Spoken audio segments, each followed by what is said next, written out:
Hello again, fellow quilters, and welcome to Patchwork Quilts with Diane. My name's Diane, and today I'd like to share with you my dragon design. It's the Dragon Quilt. Let me show you more. So I've called it the Dragon Quilt because in the centre there is a 15.5-inch square of feature fabric, and for this one I am using dragon fabric.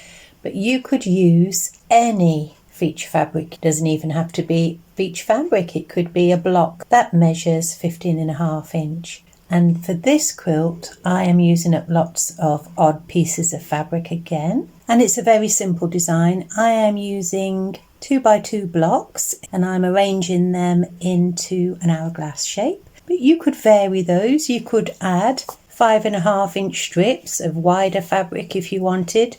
The idea with a framed or medallion design quilt like this is that you can use up all your pieces. So I have used consistently hourglass in a 2x2 block, but you could definitely use a 4x4 variable star blocks, anything you like really. So at the moment my design is 55 inches square approximately, but again you can extend that. That's with a 3-inch border. But you could extend that again. So if you took another row out, that's another 10 inches. So you can increase it to whatever size you want. And I'll show you now the blocks that you'll need. So to create this one, I'm starting off with a 15.5-inch square of feature fabric. And that will have a border of 3 inches by 15.5 inch, 2 of those. The other side is 3 inches by 20.5 inches.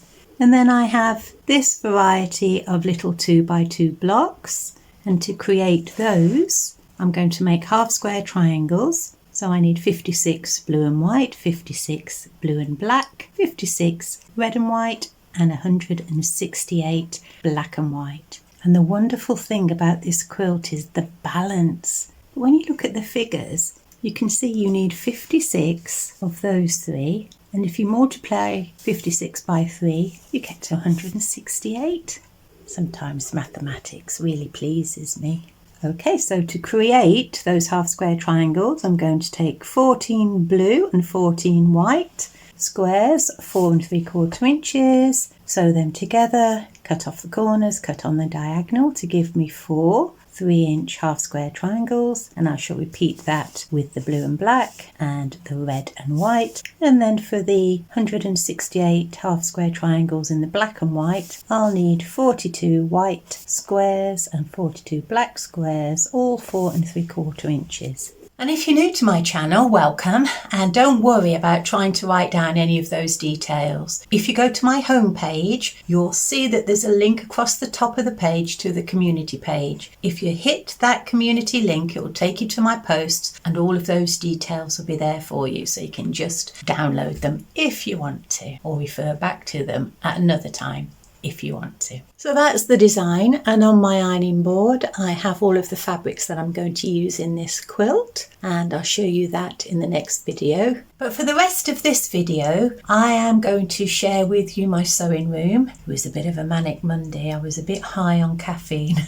so you'll have to excuse that. And in that I will show you some of the fabric that I bought. I managed to get some bargains, and I have a new little friend in the sewing room and I'll show you her. And some of you have asked me to tell you about my Etsy shop. So I've got to tell you now, I am not a high-powered businesswoman. I don't earn a living from my Etsy shop. My Etsy shop really is used to sell off surplus things that I've made and I haven't got a home for. So I don't make a huge profit, but it's quite an easy site to learn to find your way around, to set up. It's quite easy to run. Etsy do everything for you really. You don't need to do anything apart from put decent photos up, little video about whatever it is you're selling, and an honest and brief description. And if you go onto YouTube and you have a look at people selling on Etsy, you will see that there's a lot of people that like to complain about the platform. For me personally, it does what I want it to do. It takes all of the hassle out of legal requirements, taxes. They offer a way for people to buy things in installments if they want to buy an expensive quilt. And there's no direct contact with sellers. It all goes through Etsy. I do speak to my customers through emails, but it's filtered through the Etsy site, so I'm not sort of plagued with nonsense calls. And there is a fee to pay. So for example, the last quilt I sold it for £95, and Etsy paid me after they've stopped everything that they wanted to. It was £82 and 4p that was put into my bank account. Now I'm happy with that. I know that these are the fees. They do advertise as well for me, so I'm happy to pay that. And if you are happy to pay those fees and thinking of setting up a Etsy shop, then you might be interested in seeing my story. So the following part of this video is about that. If you're not interested in those things, then fast forward to have a look at the fabric that I bought and my new little friend, and I'll see you next time. Well, it's the start of another week and I'm in my sewing room and I am absolutely buzzing. Note to self: 2 cups of coffee of a morning before you eat anything is at least one too many. Stick to the water. You know it makes sense. She won't listen to me. She never does. Moving on. Let me show you around my sewing room and I'll show you, I think, why I am so up in the air today. So that's probably the number one reason why I am all over the place, and that's because there's a cover on my sewing machine. It's been cleaned, it's ready to go, but I've got a couple of things I need to do first. The second is the computer's ready. There is some things I need to catch up with. There's some fabric that I've bought that I want to share with you.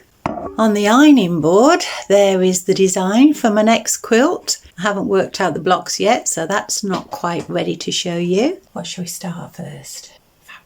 That's always a good way to start. Okay, I did get some bargains. Let me show you what they are. So I picked up 2 fat quarter bundles. There's 5 pieces in each, and they'd been reduced to £5 each. So that's £1 a fat quarter, and I'll show you what they are. Well, the range is called Mosaic, and it's a nice soft blue. And there's no wear or fading on the fold lines. That sometimes happens with older stock. But they're all nice quality, so I'm going to put them into my stash. And then I got a real bargain with this. There's almost 4 yards, and it's a range called Birds of Paradise by Sarah Payne. So that was another bargain. And then I bought this fabric, this black with the pin dots. I paid full price for. And this one I managed to get for half price again. There was only half a yard left on the bolt, but they only charged me for a 1/4 yard.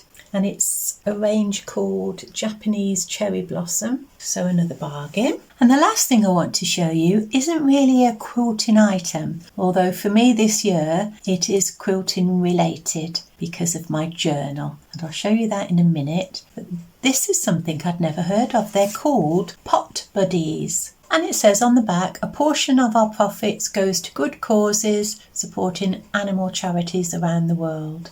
And I'll show you what I bought. It's this. It's a dragon.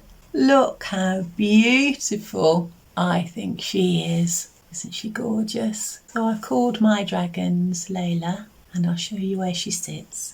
She's looking over me while I'm sewing, and she's bringing me good fortune and good luck, hopefully. Never seen these before, but aren't they lovely? And so if you haven't seen the video about me making my new quilting journal for 2024, this is it. On the inside, because we're going to go into the Chinese Year of the Dragon in 2024, I decided that I would decorate it with dragon images. And then on this side is information about my Etsy shop, and I'll share that with you. I'll do that today actually. Don't worry, I'm not trying to sell you anything. You're not my target audience. I assume if you're watching my video that you are a quilter who likes to make quilts and you're not interested in buying them. So I will share with you why I set up my shop, where it stands at the moment, perhaps some ideas of where it might go forward in 2024, and whether I close it or not. So if you're interested in selling quilts on Etsy, you might be interested in my little story about my experience. So I started my shop in 2017. It's called Yaffle Art, and when I first opened it, it was to sell paintings. I used to paint more than I quilted, and there was an excess of paintings, and so I used to sell those. It wasn't meant to be a small business. I was working at the time. It was really just to move the finished works on, and then I stopped work, and then I had more time to quilt, and that overtook the art. And I'll show you some of the figures for the last few years. So as you can see from this page, I've called it Etsy or Bust, because this year I'm going to make the decision of whether I stay with Etsy or I leave. Now, I've only gone back to 2021 looking at things like the total views, visits to my channel, orders, revenue, Etsy traffic and direct traffic. And the reason I'm looking at those areas is to see whether there's any patterns or anything. So in 2021, you can see I had 8,086 total views, visits 4,640. I had 38 orders and I earned £1,517. Etsy brought 54% of my traffic and I brought 46%. So you can see there's not a lot of difference between who is bringing the traffic to the shop. In 2022 and 2023, for personal reasons, I didn't work on my shop at all. There was ill health within the family and I did close the shop for large periods of time. So you can see the dramatic drop in total views and in visits and in orders and in sales and also where the traffic is coming from. So Etsy is sending traffic to me. I'm hardly bringing anything myself. So what I'm going to do is look at the end of 2024, compare these figures, and quite honestly, if they continue falling in this way, I'll be owing Etsy money. So those are the criteria that I'm going to judge my success by. And the way I'm going to be proactive in the shop is to try and keep it well stocked. I might diversify a little bit. I might create other products that are patchwork but not quilts. So I could do smaller items, table runners, or I could do art quilts. That's something I really fancy having a go at. I haven't really decided yet, but definitely to keep the shop well stocked. And so in my shop at the moment, I have a total number of 8 quilts. 2 of those are new additions, so I had allowed the stock to dwindle down quite considerably. And at the moment there are 2 in 2 people's baskets being favourited, but that's not to say I'm going to get a sale. Nothing to get excited about, but visits now are coming, and so we'll just see how that goes. And I am going to keep things realistic. In the UK at the moment, it looks like we are in a recession, so things are tough and quilts are an expensive item. A handmade quality quilt might not be at the top of somebody's list of things to buy. So you are not my target audience for sales of my quilts. But what I have done is in my Etsy shop, I have put a link from each quilt to the video that shows how I make the quilt. So a potential buyer might be thinking, oh, I'm interested in that quilt. They could go over to YouTube, they could see how it's made from start to finish, and they'll have a better idea of whether they want to commit to a purchase or not. So I think that's quite a nice way to use media. We'll find out, won't we, if I have bumper sales in 2024. And so if I take you back to my journal, you can see that I've set out 2024 Etsy sales. And so I've put a monthly review of all of those figures and last year's to compare them with at the end of the year. And there on the right hand side, I'm trying to think of events or themes that might encourage buyers to my shop. And so for January in the UK, we have an RSPB, Big Bird Watch, and I've included a quilt for January, Birds in the Air. But although it's birds in the air and it's bird themed, it is quite a generic pattern and it's blue and white. There aren't actual birds on there, so I think it would be universal. For February now, Valentine's obviously, there is already a heart quilt in my shop, so I don't want to make another one of those, but I am going to make a dragon quilt. That's the next one on my list, because on the 4th of February, that's when we usher in the Chinese Year of the Dragon. So there's a little bit of a theme there. And I'll continue doing that throughout the year, I think. So I'm going to keep my shop well stocked. I'm going to create topical quilts, perhaps diversify, not sure about that one. Going to continue to offer a personal service. Oh, forgot to say, I made some handmade cards, some new ones to go in my shop. I'll insert a video about that now. I have some card stocks, nice quality card. There are envelopes to go with those. So the cards measure 17 centimetres square. This is a 5-inch square ruler, and you can just see that fits nicely inside. And then I've got some Solvite and I've got my rotary cutter. I'm going to change the blade today, so I'm going to use this for this job and then I'll change the blade. An old cutting mat and a box. Well, I've been meaning to sort this box out for ages and I know what's in here. There are lots of photographs. So I used to take a lot of photographs when I painted for reference. Well, there's all sorts of everything in this box. There's some landscape. And there's some personal ones. I think I could make some nice cards with some of these images. Let's get sorted. Well, I managed to get 20 cards from those photographs. The personal ones I've put in an album, but I'll show you what these look like.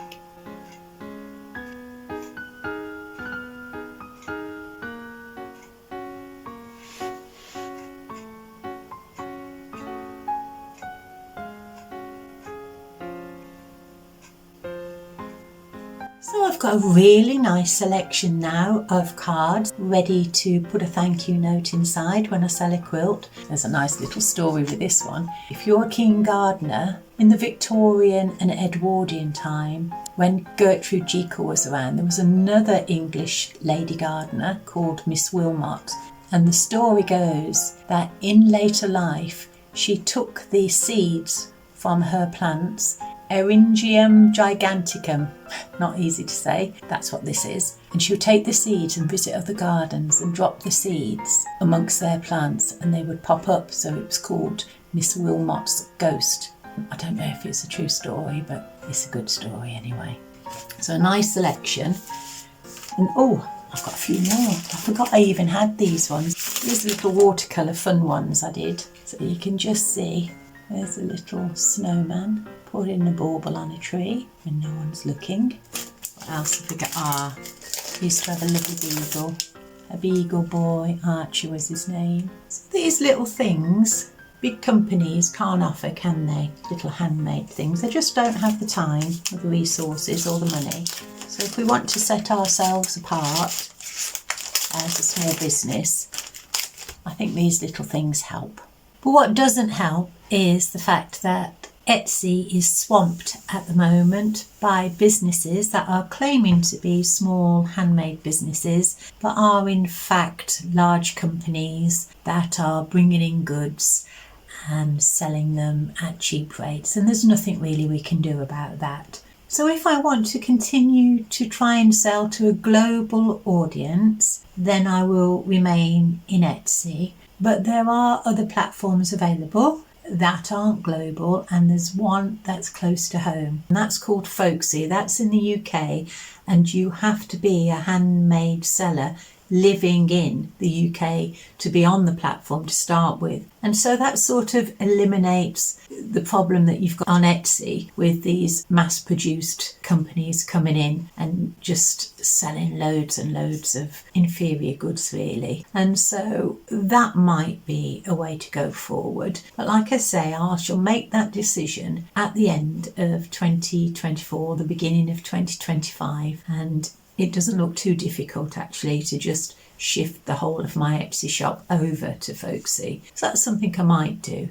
I'll keep you informed and I'll let you know how we get on. So if you are thinking of setting up an Etsy shop, then have a look into it if you want to. That's my story. Like I say, I've had no problems with it so far. And if you find that boring, sorry, I won't do it again. And next week, I will show you my complete, hopefully, dragon quilt. So thank you for watching. Take good care of yourselves and I'll see you again soon.